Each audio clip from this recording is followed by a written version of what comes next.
자, 내용부터 보시면 밀레니얼 세대들은 결혼을 하지 않는다. 그리고 직장에서 MZ 세대를 다루는 방법. 이 두 개는 몇몇 신문의 헤드라인들이다. 근데 어떤 헤드라인인지를 관계 대명사절에서 설명을 하는 거지. 그래서 최근에 등장되어 온 몇몇 신문 헤드라인들이다. 그러니까 신문 제목이다라는 뜻이야. 그래서 요즘에 많이 나오는 신문 제목이 밀레니얼 세대들은 결혼을 하고 있지 않다. 그리고 직장에서의 MZ 세대를 다루는 방법 이런 것들이 나온다는 얘기야. 그리고 여기 보면은 현재 완료 수동태 나온 거 보이죠? 현재 완료 수동태는 언제 사용을 한다? 어떤 일이 과거부터 시작을 해서 지금도 그렇게 되어지고 있다는 걸 강조할 때 사용을 하는 게 현재 완료고, 수동태는 당연히 당할 때 쓰는 거 알고 있을 거예요. 그리고 이 대시 주격관계 대명사니까 당연히 제일 중요한 게 뭐예요? 선행사에다가 동사의 수를 맞추는 거야. 선행사가 신문의 헤드라인들 여러 개이기 때문에 여기에 복수동사 사용이 된 것도 확인을 해야 돼.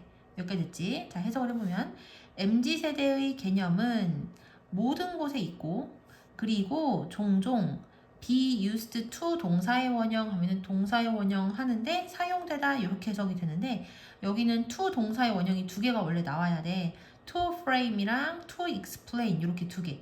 그런데 우리가 반복이 될 때는 생략 가능하다고 했었잖아요. 그래서 반복되었었던 to가 여기에 생략이 된 거야.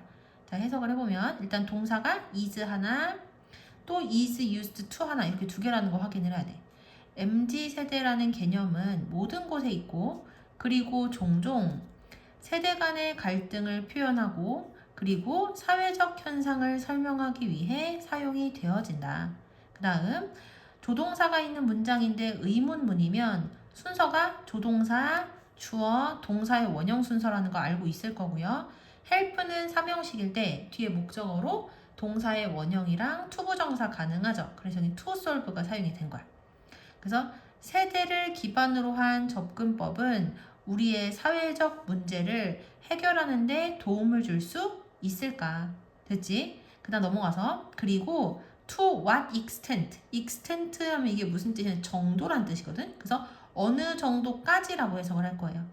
그래서 이만큼을 하나의 의문사로 봐야 돼요. 그래서 똑같아요. 의문사는 항상 물어보는 문장에서 맨 앞에 나오니까 to what extent가 앞에 나온 거고, 조동사, 주어, 동사 원형 온 거 확인해야 되죠.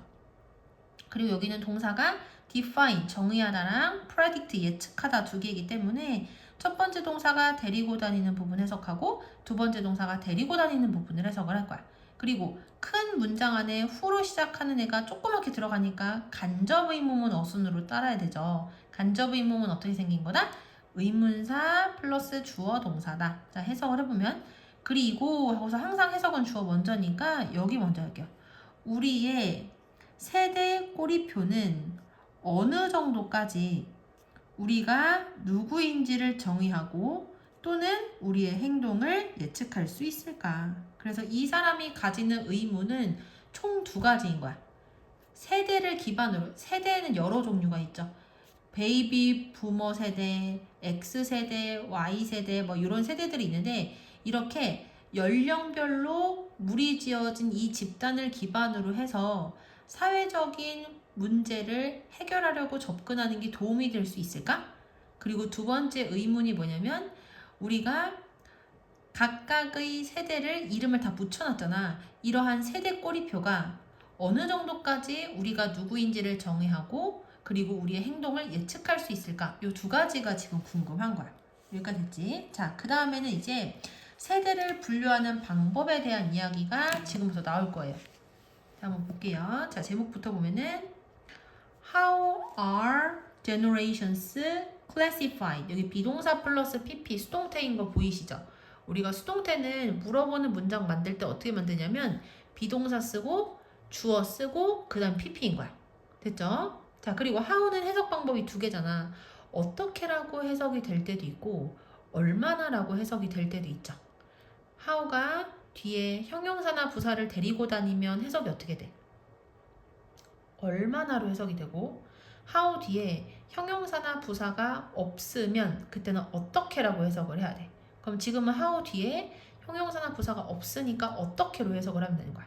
그 세대들은 어떻게 분류되어지는가? 사회학자들은 한 개인의 출생 연도를 기반으로 하여 세대를 분류한다. 4개의 가장 최근의 세대는 베이비 부머 세대, X세대, Y세대, 그리고 Z세대이다. 그 다음에는 이제 차례대로 세대들에 대한 특징을 얘기를 해주는 거야. 베이비 부머 세대는 그렇게 이름이 붙여졌다. 여기 수동태이기 때문에 이름이 붙여지다라고 해석을 해야 돼. 그래서 베이비 부머는 베이비 부머라고 이름이 붙여졌대요. 그 이유가 뭐냐? 왜냐하면 출생률이 그들이 태어났을 때 상당히 더 높았기 때문이다. 그러니까 아기가 붐을 일으켰다라는 이름이 붙여진 데에는 이유가 있는 거야. 왜? 그들이 태어났을 때에는 출생률이 다른 어느 때보다 상당히 더 높았기 때문이래요. 됐지? 자, 하지만 하고 since로 시작하는 부사절이 여기서부터 여기까지예요. 하지만 한국과 그리고 미국은 특정한 기간 동안에 드라마틱한 인구의 증가를 경험했기 때문에 그들의 베이비 부머에 대한 분류는 그에 따라서 달라진다. 그러니까 분명히 미국과 한국은 둘 다 똑같이 출생률이 높아지는 시기가 있었는데 그 시기가 달랐었기 때문에 그래서 각각의 세대 중에서 베이비 부머라고 불리는 세대가 미국과 일본은 그 태어난 기간이 다르다는 얘기야. 미국과 한국이죠. 자, 미국에서 베이비 부머들은 사람들이다. 근데 어떤 사람들이냐? 1946년과 1964년 사이에 태어난 사람들이다. 그래서 who were 주격관계대명사 플러스 비동사 생략 가능해서 이게 지금 생략이 된 거야.